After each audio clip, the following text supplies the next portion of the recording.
नमस्कार दोस्तों। आज मैं आपको शेयर मार्केट में ट्रेंड के बारे में बताऊंगा।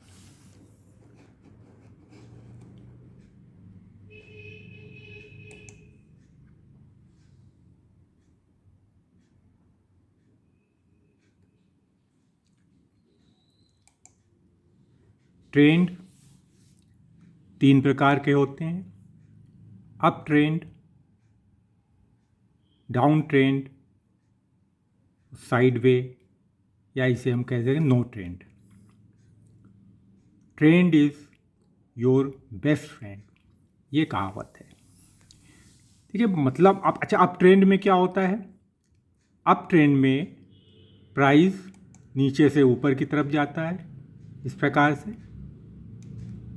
ठीक है। डाउन ट्रेंड इसका अपोजिट होता है, ऊपर से नीचे की तरफ आता है प्राइस। और साइडवे में एक रेंज में ऊपर नीचे होता रहता है, एक नैरो रेंज में, इसे साइड कहते हैं। ट्रेंड को हम इस तरह से समझ सकते हैं कि अगर ट्रेंड को हम कंपेयर करते हैं ट्रेन से। आपको जाना है कानपुर से दिल्ली, तो आपको कानपुर से दिल्ली जाने के लिए कानपुर से दिल्ली जाने वाली ट्रेन में बैठना होगा। बाई चांस दिल्ली से कानपुर आने वाली ट्रेन और कानपुर से दिल्ली जाने वाली ट्रेन दोनों स्टेशन पे आ रही। अगर आपको कानपुर से दिल्ली जाने वाली ट्रेन में बैठना था और गलती से अगर आप दिल्ली से आने वाली ट्रेन पे बैठ गए, तो क्या होगा? यानी कि आपने गलत ट्रेन का चुनाव किया है। इससे होगा क्या कि आप दिल्ली जाने के बजाय उसकी उल्टी दिशा में अपनी यात्रा प्रारंभ करेंगे। तो आप करेंगे क्या? जैसे ही ट्रेन अपोजिट डायरेक्शन में मूव करती है और अगर आपने तुरंत डिसीजन नहीं लिया, तो क्या होगा? आप कानपुर प्लेटफॉर्म छोड़ने के बाद फिर आप दूसरे स्टेशन तक का वेट करना पड़ेगा, वहाँ जाके उतरेंगे।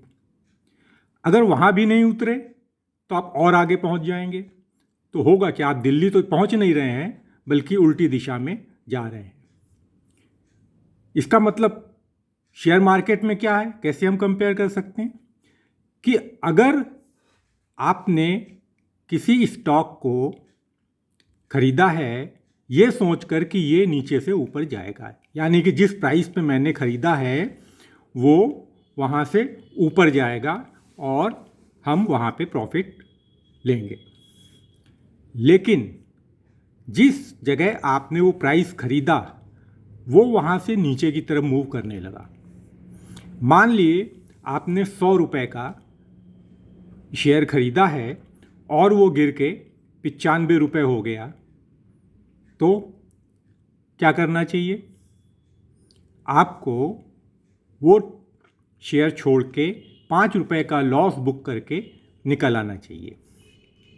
अगर आप ऐसा नहीं करते हैं तो क्या होता है? 100 रुपये का शेयर 95 आया, आपने कहा ठीक है, अब जब ऊपर आएगा तब बेच देंगे। वो आ गया 90, आपने कहा 90 पे भी नहीं लेंगे, 90 पे भी नहीं बेचेंगे, और आपने कहा अब ऐसा करते हैं, थोड़े शेयर और ले लेते हैं 90 रुपये पे, जिससे हमारा एवरेज बन जाएगा। फिर क्या हुआ? फिर वो 80 रुपये पे आ गया। आपने कहा हम और शेयर ले लेते हैं, एवरेज बनाते हैं। इसके बाद 70 रुपये आ गया, 50 रुपये आ गया। आप जैसे जैसे नीचे शेयर प्राइस जा रहा है और आप शेयर को लेते जा रहे हैं, एवरेज बनाते जा रहे हैं। क्या ये सही है? शेयर मार्केट में ये बिल्कुल ही गलत है। और इसी के कारण शेयर मार्केट में हमारे हजारों लाखों जो शेयर मार्केट में काम करते हैं उनका लॉस होता है।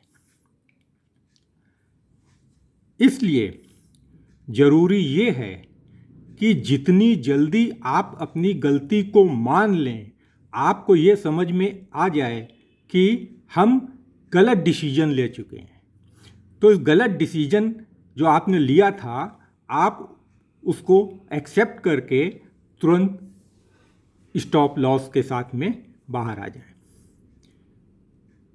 तब तो आप शेयर मार्केट में टिक सकते हैं, अन्यथा शेयर मार्केट में बहुत ज़्यादा लॉस होता चला जाता है और एक समय ऐसा आता है शेयर मार्केट में आप सिर्फ ये कहते हुए निकल जाते हैं शेयर मार्केट तो जुआ है, ये लूट लेता है, इस तरह की बातें आपके मन में आती हैं। तो अप ट्रेंड और डाउन ट्रेंड के बारे में आपको मालूम हो गया। साइड वे क्या होता है? साइड वे में जब शेयर मार्केट एक छोटी सी रेंज में ऊपर नीचे होता जाता है, इसमें ना तो हम कोई ख़रीदने का डिसीजन ले पाते हैं, ना हम बेचने का डिसीजन ले पाते हैं, क्योंकि एक इसमें हमको कोई ज़्यादा फ़ायदा या नहीं हो पाता है। समय के साथ में साइड वे में हमें कोई ख़ास फ़ायदा नहीं हो पाता है।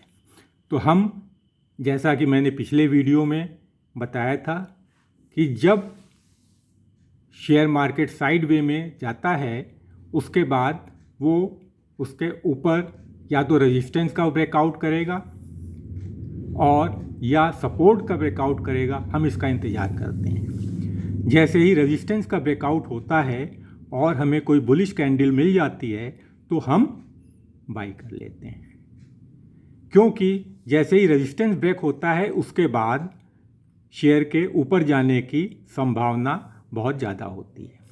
इसी प्रकार अगर नीचे ब्रेकडाउन होता है तो सपोर्ट का ब्रेकडाउन होता है तो मार्केट के नीचे जाने की संभावना रहती है। इस प्रकार से हमारे सभी सुनने वालों को इतना तो पता ही चल गया होगा कि मार्केट में ट्रेंड का क्या मतलब होता है। अब हम अगले वीडियो में ट्रेंड, सपोर्ट और रेजिस्टेंस और